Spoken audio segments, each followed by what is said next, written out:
Alô, amigos, bem-vindos ao Gente que Fala, sempre ao vivo, de meio-dia a 1 pela rádio Trianon, AM 740 São Paulo, Rádio Universal, AM 810 Santos. Estamos transmitindo direto do estúdio da rádio Trianon, através da nossa fanpage Facebook/programa Gente que Fala. Estamos também na AltV, www.altv.com.br, TV Guarulhos, canal 20 UHF, canal 3 da NET em Guarulhos, tanto AltV quanto TV Guarulhos, 11h30 da noite. Acesse nosso blog, conheça nossos colunistas e colaboradores, gentequefala.com.br. Aqui no estúdio da Rádio Trianon, o telefone à sua disposição, 3289-3580, e o telefone da nossa produção, 5052-5555. Participando desta edição de Gente que Fala, Dr. Marcos Belotto, que é gastrocirurgião. Prazer tê-lo aqui, Dr. Belotto. Prazer é todo nosso. O senhor é dos hospitais Oswaldo Cruz, Albert Einstein, Sírio-Libanês? Isso. Tem tempo para outra atividade? Não tenho muito para a família, mas para os hospitais tem que ter, né? Eu não quis ser assim, indelicado. Eu ia perguntar, e a família? A esposa e a filha reclamam um pouco, né? Também conosco, doutora Ana Luísa Costa. Prazer tê-la aqui, doutora Ana. Prazer é meu. A senhora é oftalmologista infantil. Isso, exatamente. Então a senhora não me atende mais, eu já passei da idade. Não é minha especialidade.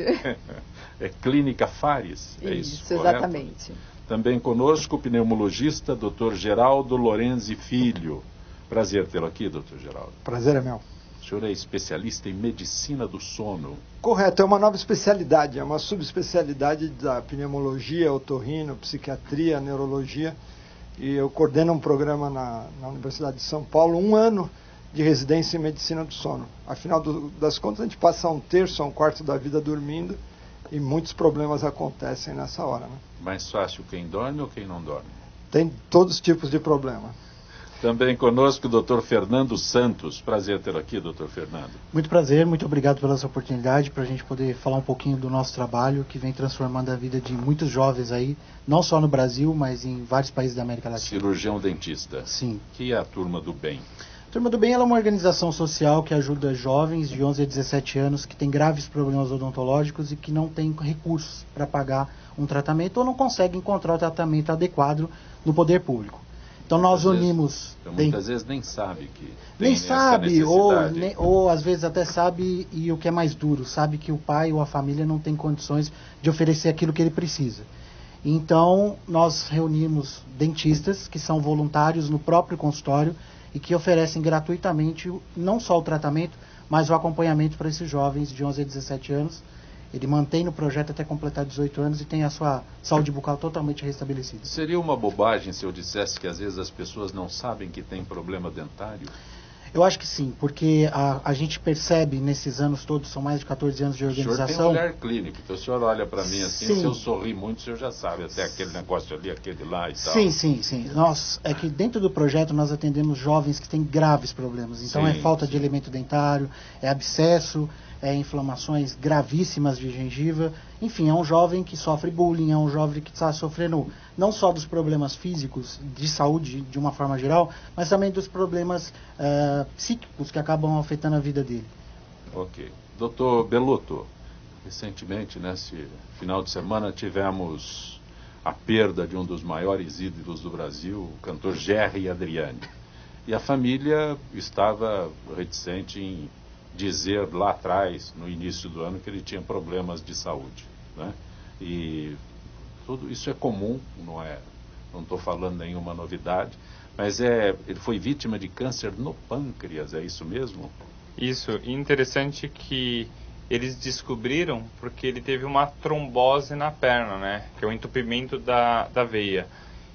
E, no geral, todos os tumores, os cânceres, eles têm uma tendência maior a da trombose, mas principalmente câncer do pâncreas e mieloma múltiplo, eles têm uma tendência maior ainda, são 7 a 10 vezes mais tendências a ter trombose. Tem uma relação direta, é isso? Sim, por fatores tumorais que é liberado nesses tumores, tem uma tendência os vasos a darem essa trombose. E o que acontece é que através dessa trombose foram investigar o porquê que ele estava tendo isso e acabou se descobrindo. O tumor de pâncreas geralmente é um tumor bem agressivo, tanto é que da descoberta até o desfecho dele foi 2 meses, não chegou a 3 meses. Né? Todo mundo fala em pâncreas, mas ninguém sabe o que é. O pâncreas... Para vocês que são da área de saúde, né? Mas eu sou só jornalista. Pâncreas é um nome até bonito. Tá?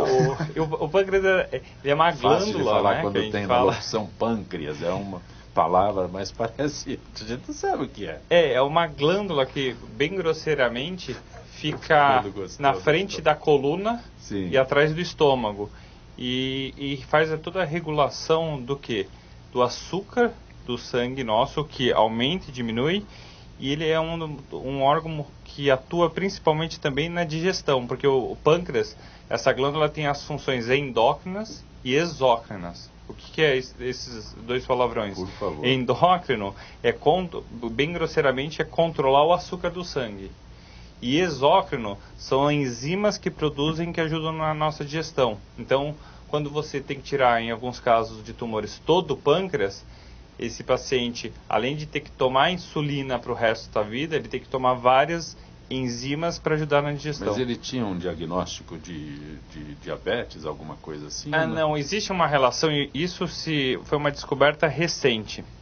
Aproximadamente 7 a 10% dos pacientes que são saudáveis e se tornam diabéticos, eles estão com tumor de pâncreas. Então, hoje o que se preconiza é um paciente que não tinha diabetes e subitamente ele começa uma diabetes de difícil controle, tendo que usar insulina em altas doses, esse paciente a gente faz um segmento muito restrito. Por quê?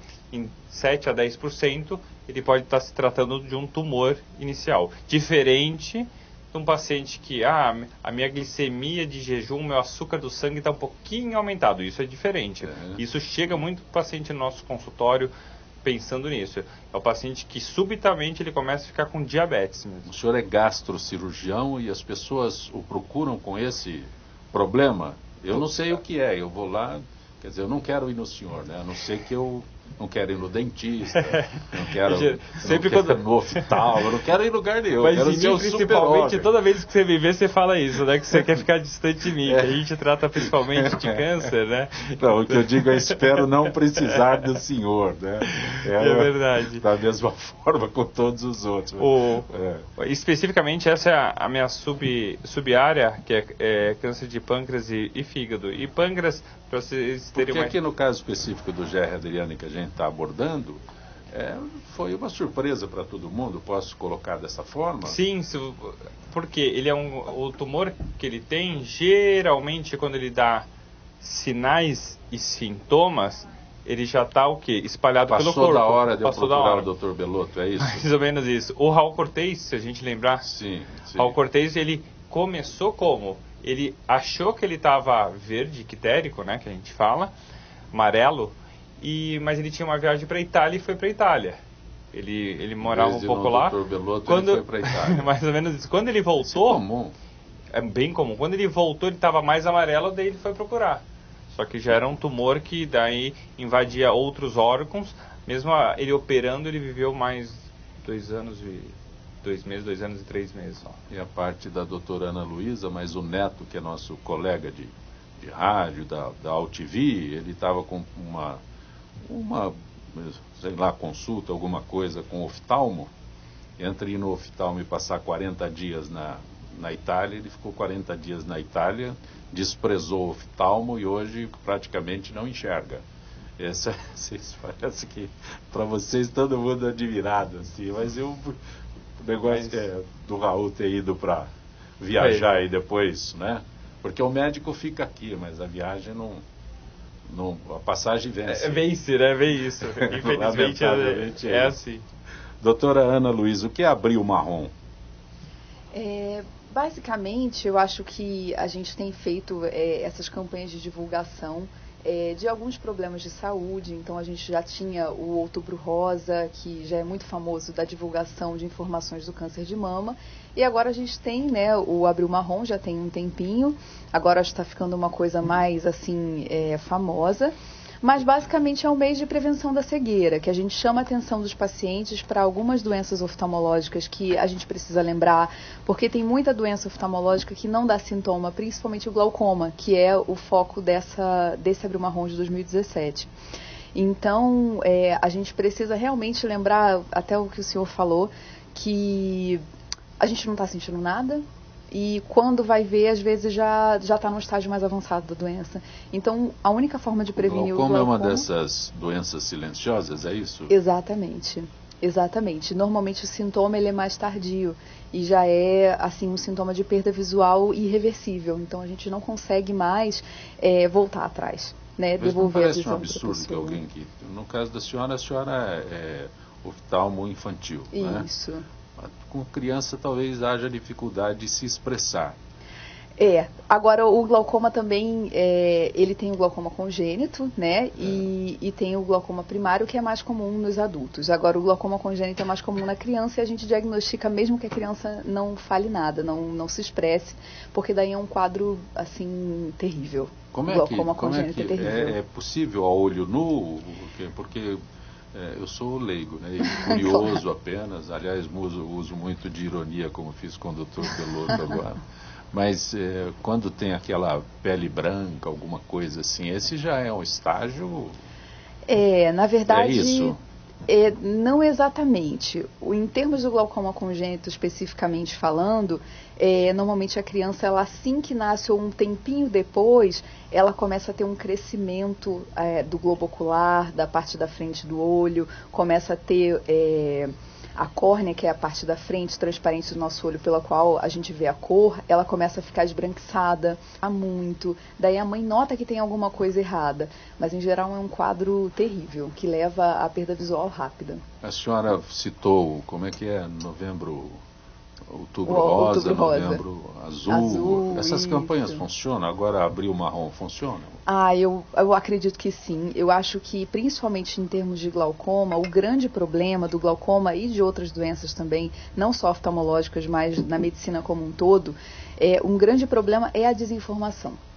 Então, quando o paciente ele não entende o porquê dele precisar procurar... Por isso eu perguntei, negócio de dentes, né? Parece... Exato, é a mesma coisa, é geral. Sim, é geral. Sim. A desinformação é um problema muito grande, porque a pessoa, se não entende nem que ela precisa ir, ela não vai diagnosticar. Mas a partir do momento que ela vai, às vezes, o mais comum é assim, o paciente chega e fala assim, ai doutor, eu só queria fazer um óculos. Mas aí você sempre vai dar uma olhadinha, vai medir uma pressão, vai ver o fundo do olho, vai falar, olha... O senhor está com a pressão aumentada, o nervo óptico está esquisito, parece que é glaucoma, vamos fazer uns exames. Às vezes, vamos começar um colírio, dependendo do quadro, você já fez algum exame. E a pessoa, às vezes, a senhora me dá um quadro desse, eu mudo de médico. Não é? É difícil, né? Então, tem uma questão de... Eu falo assim, mas muita gente absurdo. Eu vou lá no Dr. Belotto, ele fala que eu estou com problema de pâncreas, eu vou embora. Vou em outro. Vai ouvir outra opinião. Uma segunda opinião. Não, parece... Bom, prevenção no Brasil não existe, né? A gente não tem essa cultura. E eu acho que esses meses, eles fazem a gente relembrar que é importante isso, que é importante procurar um médico, que é importante fazer a prevenção, que é a melhor forma de você evitar um desfecho trágico, né? Prevenção não tem. Prevenção, lamentavelmente, em todas as áreas... É deficitária. Eu faço programa aqui com especialistas como os senhores regularmente, e aí, de uns tempos para cá, eu descobri que prevenção não existe neste país. A realidade a cultura não... é lamentável. Né? Então, o senhor... Mas eu acho o seguinte, eu acho que a prevenção, a nossa área médica, a nossa área de saúde, ela é preparada também para oferecer essa informação e até mesmo as ferramentas de prevenção. O problema é que muitas vezes as pessoas dependem do poder público. E aí a prevenção não chega nela. Por quê? Porque quando ele vai, ele já está com um problema instaurado. E aí o tratamento se torna muito mais caro. Então quando a gente fala que o melhor investimento realmente é a prevenção, claro, porque se você faz um exame, diagnostica um problema muito cedo, o tratamento é mais rápido, a quantidade de medicamentos que essa família, ou que esse jovem, ou que essas pessoas precisam, também é menor. Só que também vem um pouco da brincadeira que você fez, e eu gostaria de entrar nessa brincadeira, que é justamente o medo do desconhecido. Eu acho que as pessoas têm um pouco de medo Por isso daquilo. é que eu brinco sempre, né? Eu vou na doutora Ana Luísa, ela diz que eu tenho problemas, eu vou em outro. Você vai em outro, mas não pode. Aí é que tá. Você tem que, num primeiro momento, ter calma. Você tem que procurar entender o que está acontecendo com você, porque às vezes porque se o dente dói, eu sou obrigado. Se o dente dói, você tem que ir. Então é isso que eu ia falar. A grande diferença é esse. Os problemas odontológicos doeu, você tem que ir. Né? Diabetes não aparece, glaucoma não aparece. Não aparece. O dente dói. O dente dói. Inclusive falam que as piores dores que existem aí em nível de dor, né, é o parto, né, a cólica renal e depois vem a dor de dente. Então a gente está bem próximo aí de saber quando tem que procurar ajuda, né? Antes que eu converse com o Dr. Geraldo, o recadinho aqui é você que vive em São Paulo e quer que a cidade seja bem tratada todos os dias. Quem olha hoje para a nossa cidade sabe que o cuidado agora é outro. A Prefeitura tem trabalhado sem parar, inclusive nos finais de semana. Desde o início do ano, muita coisa já foi feita, como o Corujão da Saúde, que resolveu o problema das filas de agendamento para exames, o programa Trabalho Novo, que está dando emprego para moradores de rua, tem também a Operação Cidade Linda. Mas, mesmo com todas essas realizações, a gente sabe que muito mais ainda precisa ser feito. Por isso, o verbo na Prefeitura é trabalhar. Trabalhar para melhorar a saúde, a educação, o transporte, trabalhar em todas as regiões de São Paulo. A tarefa não é fácil, mas para fazer uma cidade melhor para todos só tem um jeito: trabalhar, trabalhar, trabalhar. Você está conosco no Gente que Fala, hoje o gastrocirurgião Marcos Belotto, a oftalmologista infantil doutora Ana Luísa Costa, o cirurgião dentista doutor Fernando Santos e o pneumologista doutor Geraldo Lorenzi Filho. Doutor Geraldo, quando o senhor chegou aqui, o pneumologista, que tem a ver com o sono? A medicina do sono é uma nova especialidade. Sim. A gente tem a Associação Brasileira de Medicina do Sono, tem a Associação Brasileira do Sono. Fizemos recentemente a Semana do Sono também. O que é mais grave, a falta do sono ou o sono em excesso? Tem isso? Tem, eu acho que as duas coisas. Eu durmo demais, eu durmo de menos. Se dormir de mais ou de menos, em geral, algum problema tem. Um tempo de... Eu tenho que dormir, sei lá, todo mundo fala 8 horas, né? É isso. A quantidade de horas que a gente precisa dormir é muito variável. O bebê, por exemplo, dorme 18 horas ao longo das 24 horas. Aí fica desesperado porque não está acordado. Não, e as mães, primeiro trimestre é terrível, né? Dorme e acorda o tempo todo.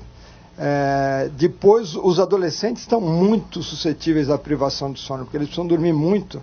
E hoje você tem computador, internet, luz... Eu costumo lembrar as pessoas não acreditam que quando eu era criança, talvez não seja da época de alguns de vocês aqui, talvez seja da sua época também, a TV Tupi desligava às 11 horas e tinha chiado na televisão. É da época que já é hora de dormir, já é hora de dormir. Não lembrava dessa. Então a gente está relembrando isso. Ela não conhece. Não, a doutora não tem a mínima ideia. Ana Luísa não conhece. Tenho avó, gente. O doutor Belotto também não sabe o que é. Sabe o que é, Fernando? Eu já ouvi na internet, no YouTube. Sim. Eu não confessar a idade, eu já vi na internet. Não, espero. Era o comercial da Cobertor Paraíba que passava 9 horas da noite. E um alegre despertar. 9 horas, criança tinha que estar dormindo. 9h30 já era um absurdo. Mas o senhor dizia que a TV desligava 11 horas da noite. Não, hoje em dia nós somos animais da vigília, né? Parece que o sono é uma perda de tempo. E agora basta você ficar uma noite sem dormir para você ver como que você fica no dia seguinte. E a gente está sofrendo de um outro problema, que é a restrição do sono. Se você dormir 1 hora a menos hoje, você consegue. 1 hora a menos amanhã, você vai. E isso está associado à obesidade, está associado à depressão, está associado a problemas gástricos, está associado à dificuldade de memória, déficit de atenção em criança. A gente vê essas festas de criança, 11 da noite, deveria vir alguém e prender os pais, né? Porque é falta de bom senso e todo mundo tem que acordar cedo. De manhã o despertador toca, 6 da manhã, está todo mundo de pé e você vê essa epidemia de privação. A gente está falando de prevenção de coisas, falando que o problema é o governo, é isso, aquilo. Aqui o problema é simplesmente bom senso, que as nossas avós sabiam e a gente esqueceu. Né, que a gente precisa dormir. Doutor Geraldo, com o doutor Fernando aqui é fácil saber quando eu tenho que procurá-lo, né? Já disse com o doutor Belotto e a doutora Ana Luísa, é mais difícil. Mas e no caso específico? Quando eu descubro que eu tenho que ir lá no doutor Geraldo, eu estou dormindo menos, estou dormindo mais? Não, vamos dar um passo atrás. Sim. A Associação Brasileira do Sono estuda sonologia, muito mais do que um problema médico. É um problema social gravíssimo da nossa sociedade como um todo. Então a primeira coisa é a conscientização de que a gente precisa dormir. O senhor falou de ficar uma hora sem dormir hoje, amanhã, mas tem aqueles que se esforçam para assistir o último capítulo, sei lá o que assiste, um filme que está anunciado, mas no dia seguinte o despertador toca. É implacável. O despertador toca. É implacável, mas as pessoas vão, né, insistindo então nós temos em reduzir o sono. Epidemia de restrição do sono. Tem vários estudos epidemiológicos que quem dorme, por exemplo, menos que 5 horas tem risco maior de desenvolver hipertensão, acidente vascular cerebral. Então, quer dizer, primeira coisa é respeitar o sono. Fazer o que as nossas avós falavam. Essas pessoas como o João Dória, que dorme 4 horas por dia. Eu vi uma palestra dele e fiquei preocupado. Ele foi lá no INCOR, alguns anos atrás, falou do padrão dele, e ele realmente... E é impressionante, quem trabalha com ele sabe que é verdade. Tudo isso que ele fala é verdade. Estou citando o nome dele porque está... Não, ele dorme, no momento, ele dorme 4 horas por... A grande questão, por dia ou por noite. A grande questão é, ele acorda às 5 horas, vai fazer ginástica. Não durmo nada de dia, né? Mas à noite não tem problema. O grande problema é que a quantidade de horas de sono é variável de pessoa para pessoa. Existem os dormidores curtos, que com 4, 5 horas ficam bem. Mas, na média, nós somos uma sociedade privada de sono. Mas média. Quando isso é um problema... Quanto que você vai comer hoje na hora do almoço? O prato cheio. Mas um prato cheio para você pode ser totalmente diferente de um prato cheio para outra pessoa. Então, o que a pessoa precisa dormir para o dia seguinte estar bem. Normalmente a gente fala o seguinte, uma semana de férias, o quanto você conseguir dormir e dormir bem é mais ou menos o que você precisa. Na média, nós somos uma sociedade privada de sono. Tem gente que fica bem com 4... Thomas Edison, que inventou a lâmpada elétrica, dizia que quem dormia mais que 4 horas era um preguiçoso. Sim. Einstein precisava dormir 10 horas para estar bem. Então tem uma variabilidade muito grande. Tem uma variabilidade também com a idade. Os jovens, em geral, precisam dormir mais. As pessoas com mais de idade... É uma variação fisiológica. O bebê dorme 18 horas por dia. Tem uma variação muito grande. O hormônio de crescimento é produzido na fase profunda do sono. Quando você faz exercício físico, você está, na realidade, lesando o músculo quando você está levantando peso. Aquela dorzinha é lesão de músculo. Sim. O músculo cresce durante o sono profundo. Então a gente precisa dormir, é essencial. É essencial para fixação de memória, metabolização de radicais livres no cérebro. Eu já vou mudar de médico, porque o senhor não falou aí quando é eu não estou falando como médico, eu estou falando como um sonólogo. Perfeito. A gente precisa primeiro respeitar o sono. Sim. Agora, a tua doença é a apneia do sono. A apneia do sono é uma doença super comum que acomete 1/3 da população adulta de São Paulo. Você vai dormir, relaxa a musculatura, porque isso é normal, a garganta do ser humano é estreita, ronco. Sim. Bom, roncar não é crime, mas quando o ronco é alto, incomoda os outros, você pode estar dormindo um número suficiente de horas, mas o teu sono é fragmentado, porque você pode ter apneia obstrutiva do sono. E aí a terceira doença é a insônia. Você dorme, quer dormir, e Deus foi muito cruel, né? Porque em geral as mulheres têm insônia e os homens roncam, né? Isso explica a falência matrimonial epidêmica na nossa sociedade, porque além de tudo o sujeito está roncando, né? Você não consegue dormir e o desaforento ainda está roncando. Doutor Fernando, o senhor está com um evento aí em andamento, o senhor está todo instante, estava antes de esse evento que o senhor está coordenando da Turma do Bem. Isso. É isso, não é? Já é a 5ª edição que a gente faz da Mega Triagem. Mega Triagem é um evento que a gente convoca a população, que tem jovens de 11 a 17 anos, que estão com problemas odontológicos e não estão conseguindo encontrar uma forma. Então a gente mobiliza os nossos dentistas, normalmente no local público. Aqui em São Paulo vai ser no Vão Livres do MASP, a comparecerem lá. Nossos dentistas vão fazer uma avaliação simples, rápida, não invasiva, praticamente visual. E aí nós vamos selecionar os jovens. Aqueles que forem selecionados vão receber o tratamento odontológico gratuito. Passa aqui pode parecer um absurdo, mas passa aqui na Avenida Paulista, no MASP ali, gente suficiente para se interessar por esse... Como? E como? Posso contar uma experiência que em 2014 a gente teve um pai que estava desempregado, o filho estava precisando muito de ajuda. Ele então veio às 6 horas da manhã, quando a gente estava fazendo a montagem do evento. Ele foi o primeiro a chegar, ele aguardou. O filho realmente precisava de atendimento, ele foi selecionado. E ele tinha um outro filho, só que não tinha idade. O filho ainda tinha uma idade, acho que de 9 anos, nessa oportunidade. Ele então voltou para casa feliz, porque tinha conseguido alguma coisa por um filho, mas triste pelo outro. A gente falou para ele, quem sabe daqui a 2 anos a situação melhora, ou o senhor pode arrumar emprego, enfim, a gente tenta dar um jeito.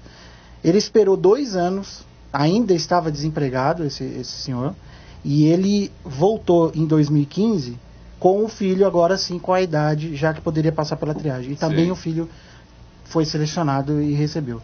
A partir daí ele passou a ser o nosso braço direito, porque ele acreditou no projeto, ele sabe que aquilo transformou a vida dos filhos dele num momento da vida dele que ele não tinha a menor condição de pagar o tratamento.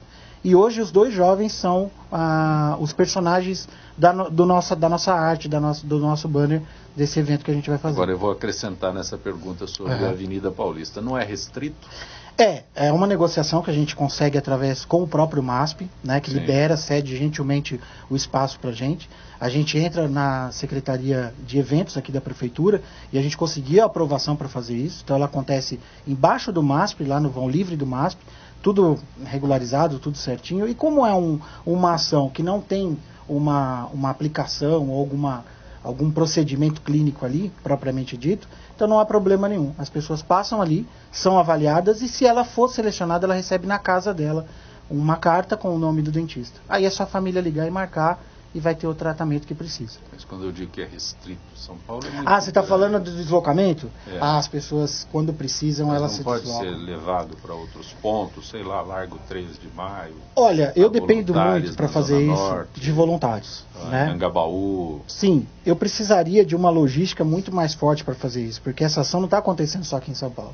Ela está acontecendo em mais de 300 cidades aqui no Brasil. Que maravilha. Em 12 países da América Latina e Portugal.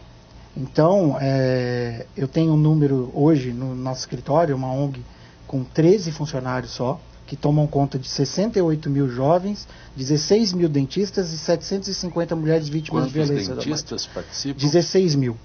No Brasil. Em São Paulo, quantos tem? Em São Paulo, a gente está falando aí na casa de na cidade de São Paulo, a gente deve estar com uns 3 mil, mais ou menos. Né? A região sudeste, sim, são bastante dentistas voluntários. A gente consegue isso, por quê? Porque a gente convida primeiro os nossos amigos. Né? Então eu comecei, até fico feliz de ver que vai passar lá em Guarulhos, porque sou de Guarulhos, nasci em Guarulhos, estudei em Guarulhos e gosto muito de Guarulhos. Eu entrei no projeto como voluntário. Eu era dentista, fiquei apaixonado pelo projeto, falei, vou entrar como voluntário. Passado um tempo, eu nunca recebi nenhuma criança. E aí, quando a gente fala em ONG, a gente já desce a marreta, né? Eu passei um e-mail criticando, falando que aquilo não funcionava, que era mais uma ONG de fachada. E aí eles me chamaram para conhecer. E quando eu entrei lá na organização, a primeira vez, eu vi que aquilo era sério, que eu não tinha recebido a criança, porque não tinha identificado ainda a criança que precisava. Eu preciso ter um coordenador. É uma pessoa que é responsável pelo projeto em uma cidade, que faz tudo acontecer, que é um voluntário também.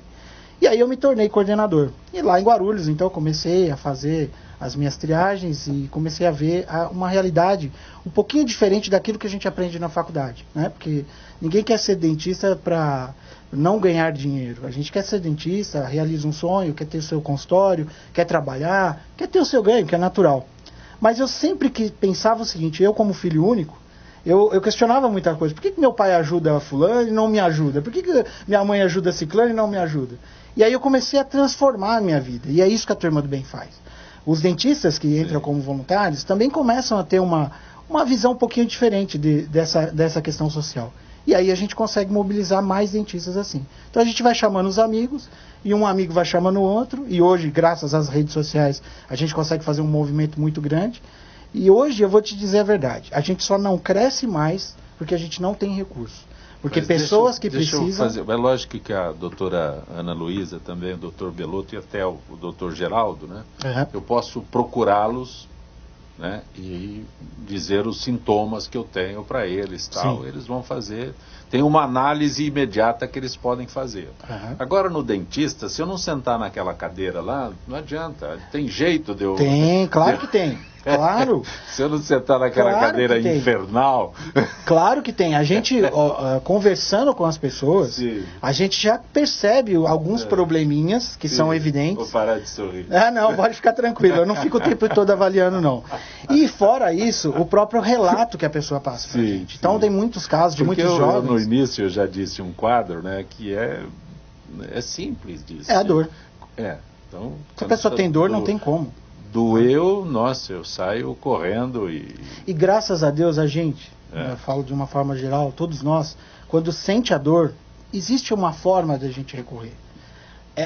Os jovens que nós ajudamos são jovens que têm dor e não tem para quem recorrer. Ele não pode falar para o pai dele porque o pai dele não tem condição. Ele sabe que se ele entrar numa fila de espera, por exemplo, de um serviço público, ele vai ter uma mutilação, ou seja, vão extrair o dente dele, muitas vezes. Não vão tratar. Porque quando chega o momento de tratar, né, a doença ela é progressiva. Isso ainda existe? É mais fácil infelizmente, arrancar do que... Veja, não é que é mais fácil arrancar. Quando chega no caso... É que quando profissional chega... consciente. Mas tem gente que, olha... É verdade. Tira logo que aí resolveu o problema pro resto da vida. As pessoas não querem perder os dentes, as pessoas querem tratamento. Falei de prevenção, o senhor não conhece. O senhor só ficou em Guarulhos, São Paulo? Guarulhos, São Paulo, eu estive no México, eu estive em Portugal. Os problemas não são pequenos, não. Foi nesse fundão que tem por aí? Sim, eu estive uma vez fazendo um trabalho no norte de Minas Gerais, e as situações são bem graves, sabe? Infelizmente tem graves problemas odontológicos ainda e não existe o tratamento especializado, não existe um centro, me fala um centro de referência de tratamento odontológico público no Brasil, não tem.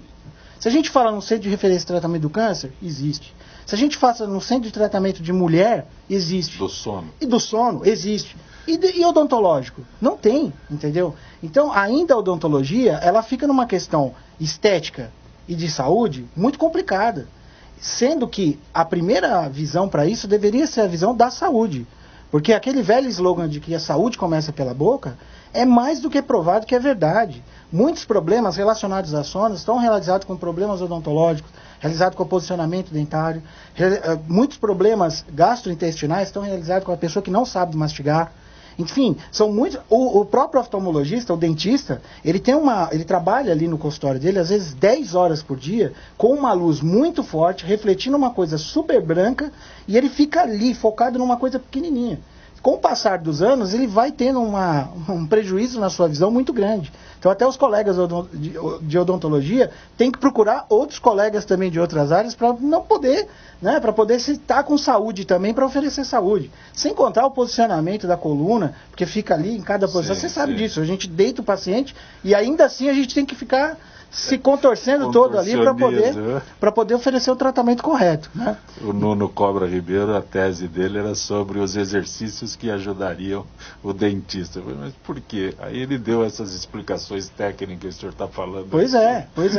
E você vê que e a nossa classe, às vezes, quando tem um pedido de aposentadoria, né, ainda tem que entrar com um processo para falar que é insalubre. Pô, a gente mexe com raio-x, mexe com produto químico, mexe com infecção, mexe com posicionamento do própria postura do dentista, tem o problema da visão e, além de tudo, não é reconhecido como uma profissão que poderia ter uma insalubridade aí. Não fala isso pro presidente, que ele não vai gostar desse assunto.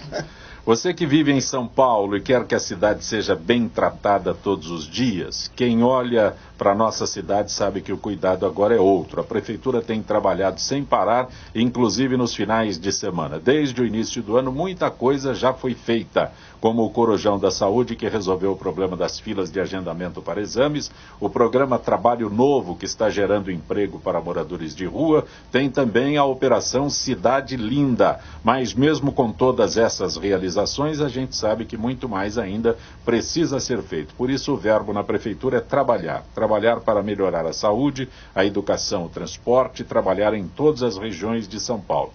A tarefa não é fácil, mas para fazer uma cidade melhor para todos só tem um jeito: trabalhar, trabalhar e trabalhar. 740 Triângulo. Olá, amigos do Gente que Fala, novidades depois de 16 anos, um presentaço para vocês, nossos ouvintes, nossos internautas. Daqui a alguns dias vocês vão acompanhar o Gente que Fala também por uma outra interatividade, então fiquem ligados, em breve, Gente que Fala em parceria com essa novidade, com o presente desses 16 anos de trabalho. Aguardamos vocês lá. 740 é Trianon. Gente que Fala hoje com o gastrocirurgião Dr. Marcos Belotto, oftalmologista infantil doutora Ana Luísa Costa, pneumologista Dr. Geraldo Lorenzi Filho, cirurgião dentista Dr. Fernando Santos. Dr. Belotto, teu xará Marcos de Pinheiros pergunta se o pâncreas pode curar o diabetes. Excelente pergunta. Quando bem indicado, sim. Por que eu falo isso?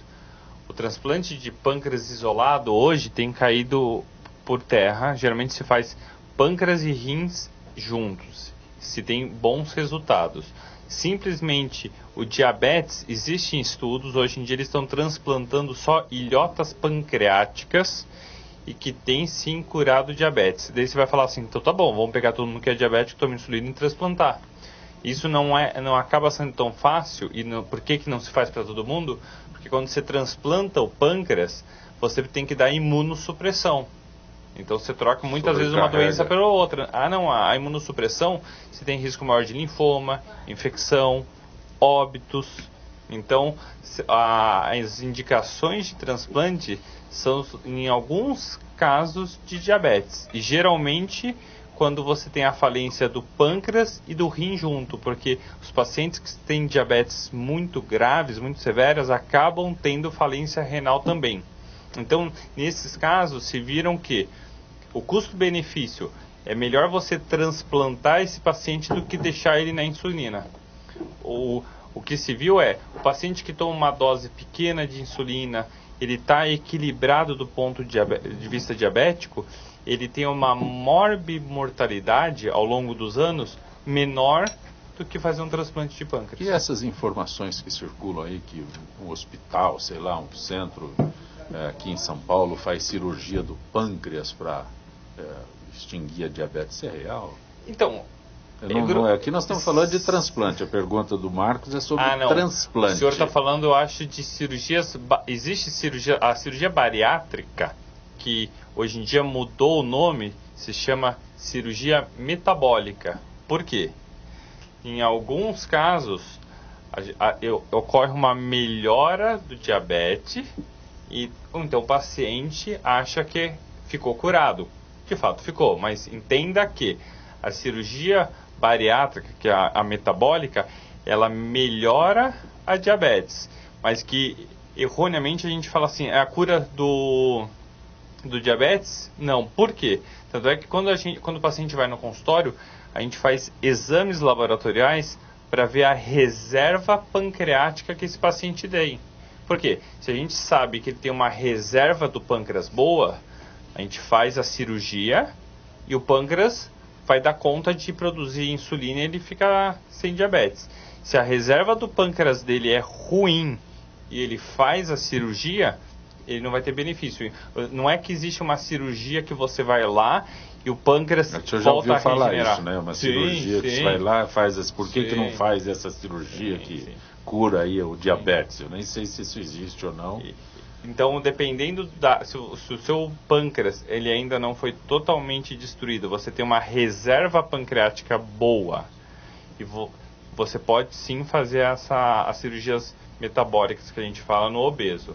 E que é diferente do que a gente também está falando aqui do transplante de pâncreas. Perfeito. Dr. Geraldo Lorenzi, o Jaime do Jardim Bonfilholi quer saber quais as causas do sonambulismo. Jaime, o sonambulismo é mais comum em criança, em geral melhora com a idade. É um despertar confusional de uma fase de sono profundo.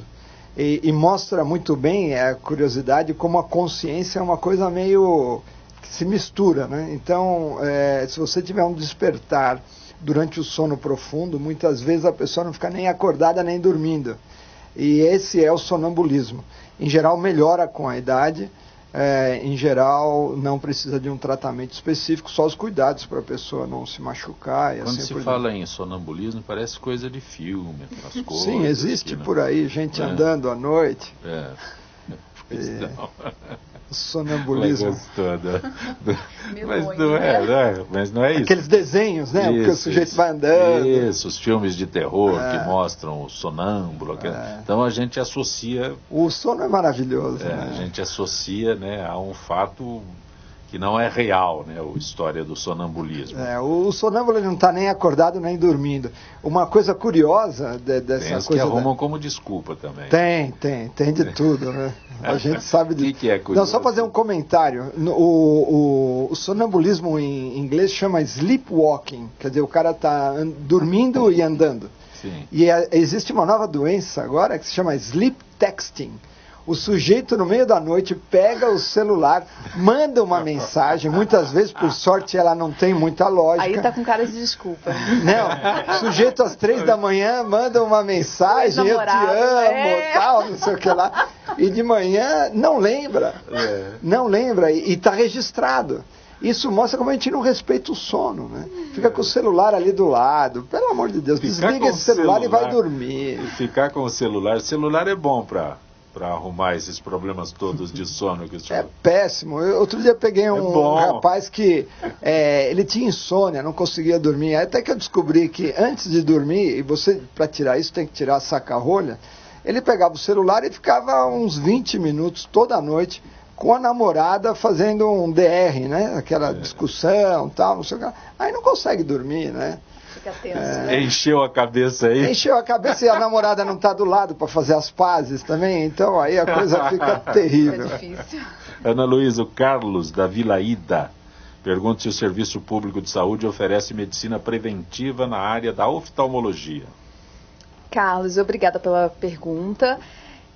Oferece, né? A gente tem os AMAs, os exames e é por livre demanda, a pessoa deve procurar, às vezes a gente tem mutirões, e isso ajuda para poder fazer a triagem de doenças mais comuns, como por exemplo o glaucoma, a catarata e outras doenças mais assim comuns, mas que por incrível que pareça são causas muito importantes de cegueira reversível, que são os altos graus, né, ametropias, são os graus que não são corrigidos e ao serem corrigidos revertem essa cegueira. E isso, assim, é difícil porque a gente tem um número de oftalmologistas reduzido e a demanda é muito grande, tem um número de pessoas muito grande procurando e, infelizmente, o SUS é complicado, né? Não tem, isso é inegável, é difícil, o acesso não é tão simples, é fila, demora na marcação, às vezes você vai marcar para dali a meses, é complicado. É a situação que o doutor Fernando se referiu na odontologia. Exatamente, é uma Também falta não de existe verba. um centro de referência no serviço Existem público. vários. Serviço assim, público. De oftalmologia existem no serviço público, existem alguns centros, o Hospital das Clínicas, assim, mas são centros terciários, mas que tem pronto-socorro, tudo isso. Mas o próprio Hospital São Paulo agora está passando por uma crise bem complicada, né? Na oftalmologia, as cirurgias suspensas. Então o momento está um pouco complicado. É difícil, não é simples, apesar de existir. Existem os AMAs e AMES que são voltados justamente para prevenção, para exames de rotina, mas realmente o acesso não é fácil. Doutor Fernando, Adriana da Lapa pergunta se o tratamento dentário com várias sessões de anestesia pode causar problemas cardíacos, principalmente em diabéticos. Diabético tem uma relação direta com todas as perguntas aqui. Na verdade, existia até uma lenda disso na minha época, lá em 1993, 94, de que o cirurgião dentista deveria pedir uma autorização para o cardiologista para poder fazer um tratamento. Ele é um profissional de saúde, mas não é autorização. Eu sou um profissional de saúde, assim como um médico. Sim. Eu preciso de orientações para como lidar com aquele paciente, se ele está num estado agudo, se ele está num estado crônico, quais são os medicamentos que devem ser retirados, por exemplo, no caso, se um paciente toma um anticoagulante e ele precisa passar por uma cirurgia, uma microcirurgia no consultório, então eu preciso de algumas orientações e não de uma autorização. Tá? Hoje, falando especificamente, exatamente, essa conversa entre o profissional de saúde, dentista, e o profissional de saúde médico, que cuida do paciente que tem um problema já pré-existente, eu acho que é fundamental para o sucesso de ambas as partes. Tanto para que ele não tenha nenhum tipo de problema cardíaco, nenhum desequilíbrio hormonal no caso de diabetes, e nenhuma intercorrência lá no consultório do dentista. Porque é muito desagradável, de repente, o paciente passar mal ali, porque aplicou uma medicação ou colocou algum produto ali que o paciente é alérgico. Porque também não é só a questão do diabético, né? Existem outras questões também de saúde. Né? Então, por isso, uma boa anamnese, um bom exame clínico que o dentista faz, ele consegue ali pegar alguns indícios de doenças pré-existentes nesse paciente. E aí ele pede, junto com o profissional lá, o médico que cuida desse paciente, as orientações de como ele deve proceder de uma forma tranquila. Hoje, existem vários tipos de anestésicos, então os dentistas abrem esse leque de possibilidades, com um vasocompressor, sem vasocompressor, enfim, tem vários tipos de medicamentos que podem ser utilizados e que não trazem nenhum tipo de problema. É simplesmente uma boa conversa. O Geraldo está aqui, tem gente que já dormiu na cadeira do dentista? Muitas vezes. Deve ter muita gente roncando. Eu só tenho medo do dentista dormir enquanto estiver tratando, mas o paciente várias vezes, né? Não é pela anestesia, a pessoa fica tão tranquila. Isso é tão bom, sabe? Porque você conquistou a confiança do teu paciente, né? Sim. Dentro dos jovens que a gente atende, né? Nosso foco é mais dos jovens. Eu, por diversas vezes, assim, atendi o jovem e depois eu tive que bater nele e falar, acabou. Já acabou.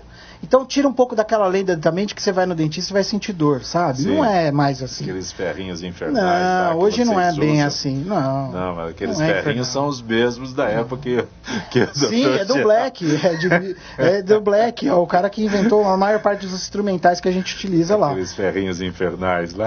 Mas não, hoje está bem bem tranquilo e graças a grandes campanhas de prevenção, e aí voltando a falar de prevenção, isso. No caso de aplicação de flúor tópico ou flúor no creme dental, jovens, né? Então estamos falando de uma população jovem hoje de 30 anos, elas já não tem mais um problema de cárie, desde que se ela teve acesso às ferramentas de prevenção. Porque também não adianta nada eu ensinar você a escovar, falar que você tem que escovar 3 vezes por dia, falar que você tem que fazer uso do fio dental, mas se você tiver que fazer uma escolha entre pagar R$9 no fio dental e comprar o arroz para você comer, aí não tem dúvida que você vai comprar o arroz. Não tem então, discussão nessa só para você trazer um dado para você, o consumo de escova dental no Brasil é uma escova por família por ano.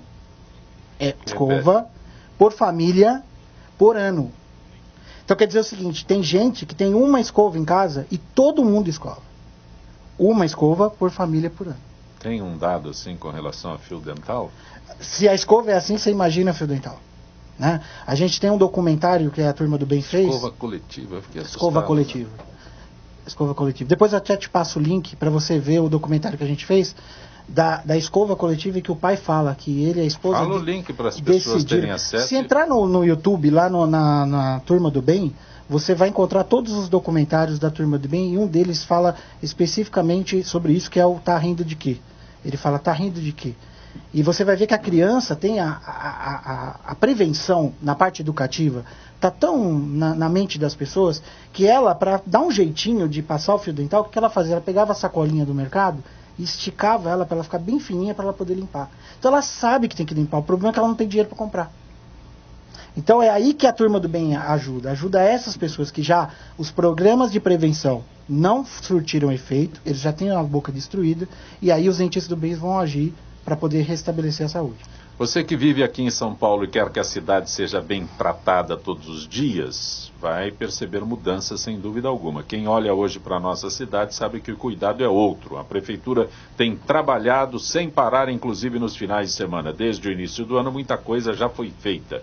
Corujão da Saúde resolveu o problema das filas de agendamento para exames. Programa Trabalho Novo está gerando emprego para moradores de rua. Tem também a Operação Cidade Linda. Mas, mesmo com todas essas realizações, a gente sabe que muito mais ainda precisa ser feito.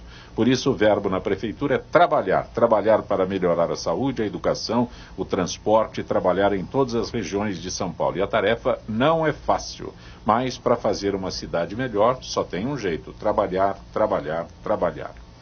O Dr. Marcos Belotto, a doutora Ana Luísa Costa, Dr. Geraldo Lorenzi Filho, Dr. Fernando Santos, acompanhando a gente pelo Facebook, a Flávia Carvalho. A Flávia é do Rio de Janeiro e nos acompanha diariamente. Também Richard Nascimento Ricato, Wagner Rubinelli, Dr. Wagner Rubinelli em Mauá. A cantora Rita Porto, está no Rio de Janeiro, mandando beijos a todos, está com saudade do programa. Venha sempre, Rita, por favor. Doutor Geraldo, Daniela da Bela Vista, a hipnose pode curar causas da falta de sono? Tem relação? Daniela, não sei, faltei nessa aula, eu não trabalho com hipnose. Falta de sono, tem duas coisas. Tem duas coisas. Vamos falar de privação de sono, que a gente falou, e tem gente que tem insônia. Tem gente que vai dormir e não consegue dormir. Qual é a diferença? A diferença é se você consegue dormir ou não. Privação de sono? Privação de sono é o que está todo mundo. Nós estamos restritos de sono, você à noite vai... Eu insisto em ficar acordado, porque tem um compromisso, como diz, isso aí. Às 6 Somos horas todos. da manhã, o despertador toca. O despertador é implacável. Então, esse é um problema. Outro problema é insônia. Eu tenho tempo para dormir, vou dormir e não consigo dormir. Fui contando o carneirinho, então, o que volta está... a assistir televisão. E aí ela está perguntando da hipnose. Acho que antes da hipnose a gente pode falar de muita coisa que tem a ver com o bom senso. Tem a ver com ter horários regulares. Então, por exemplo, tem muita insônia do domingo à noite, né? Se no sábado você for para uma balada, acordou à 1 da tarde, e aí chega às 10 da noite, você quer dormir porque no dia seguinte você tem que trabalhar. Você não vai dormir, porque você já entrou num fuso horário totalmente... Então, ter horários regulares. Não comer comidas copiosas antes de dormir, obviamente faz mal. Não tomar muito álcool antes de dormir. Você até pega no sono, depois o sono é de má qualidade. O senhor só está falando do que é bom.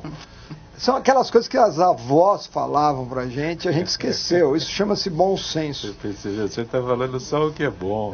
Ir na balada, depois tomar alguma coisa, depois fazer um lanche maior antes de dormir. Caramba, será que eu estou pregando no deserto? Por favor, eu quero insistir nisso. Por favor. A questão toda é que tem gente que não tem problema. Se você dorme bem, não tem problema. Mas tem muita gente que tem insônia.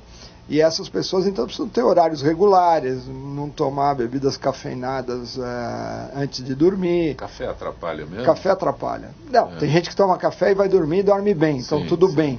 Mas se a pessoa tem insônia, ela tem que tomar muito cuidado. São as diferenças individuais que o senhor já destacou. Exatamente. Ok? Então, esses horários, o que a gente chama de higiene do sono, ajuda muito as pessoas dormirem melhor.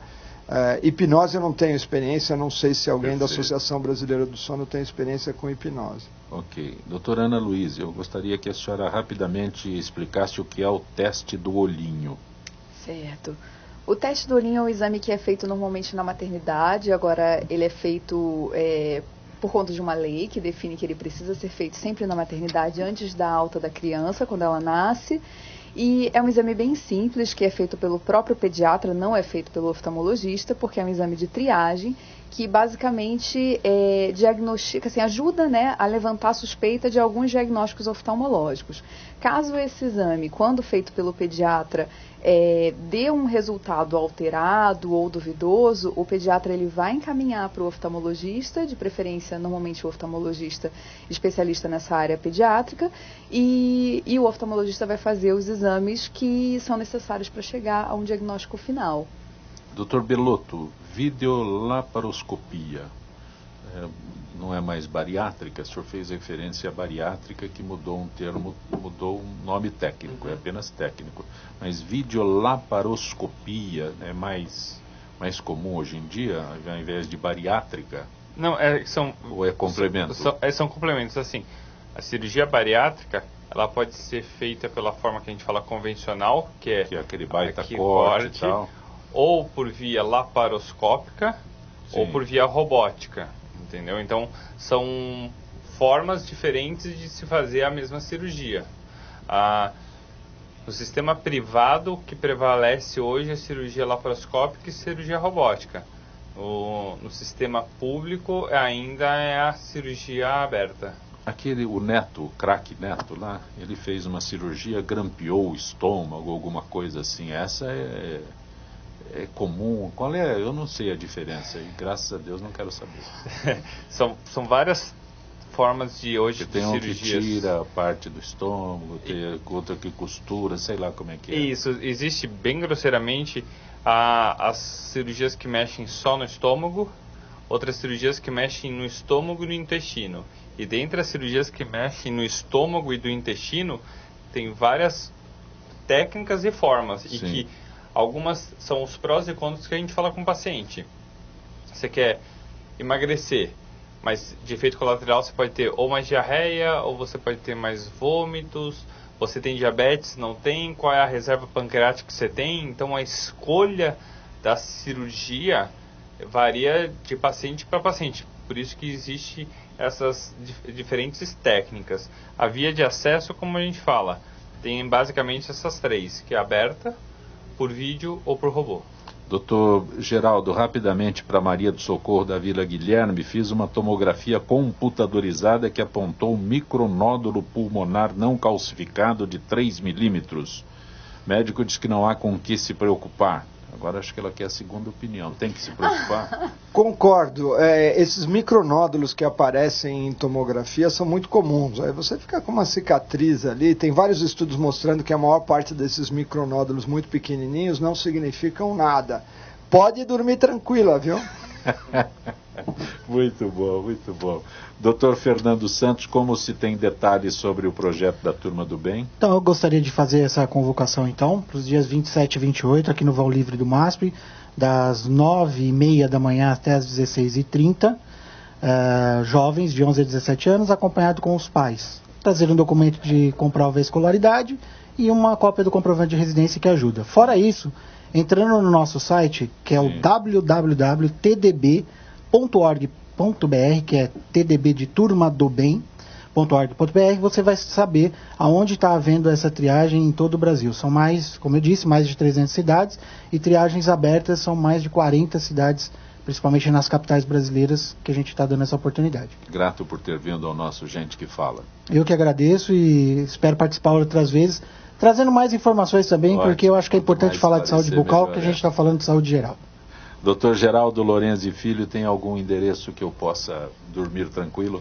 Olha, a Associação Brasileira do Sono, se der um Google aí, ABS, Associação Brasileira do Sono, não aquele freio ABS, Associação Brasileira do Sono, tem muita informação lá bacana sobre sono, a Semana do Sono que foi organizada, e existe um mundo enorme, né, a respeito desse assunto. Eu acho que é legal dar uma olhada lá. Grato, e o senhor não falou para o deserto de maneira alguma, não clamou. Não, as coisas estão mudando, né? Ótimo, eu acho que as pessoas estão do mesmo jeito que a gente agora presta atenção na alimentação, no exercício físico. Uma coisa fundamental é dormir, porque se você não dormir bem, como que você vai estar bem no dia seguinte? Ana Luísa Costa, doutora Ana Luísa, como se chega à Clínica Fares? A Clínica Fares atualmente tem 3 unidades, uma na Vila Nova Cachoeirinha, uma em Santo Amaro e uma em Osasco. E temos todos os exames, todos os especialistas. Tem o site Clínica Fares, é só procurar no Google. E tem bastante informação, tudo direitinho, todos os especialistas, todos os exames, bem completa. Grato por ter vindo ao nosso Gente que Fala. Doutor Marcos Belotto, como eu localizo o senhor diretamente? Algum site? Sim, tem o www.gastrooncologia.com.br. Grato por ter vindo mais uma vez ao nosso Gente que Fala, que retorne muitas outras vezes todos os senhores que estiveram conosco aqui.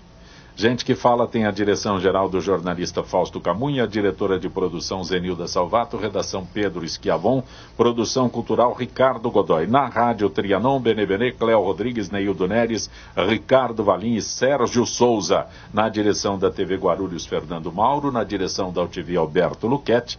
Na técnica, James Eduardo, Paulo Afonso e Iago Matsumoto. Estaremos de volta amanhã, meio-dia. Gratos. Até lá.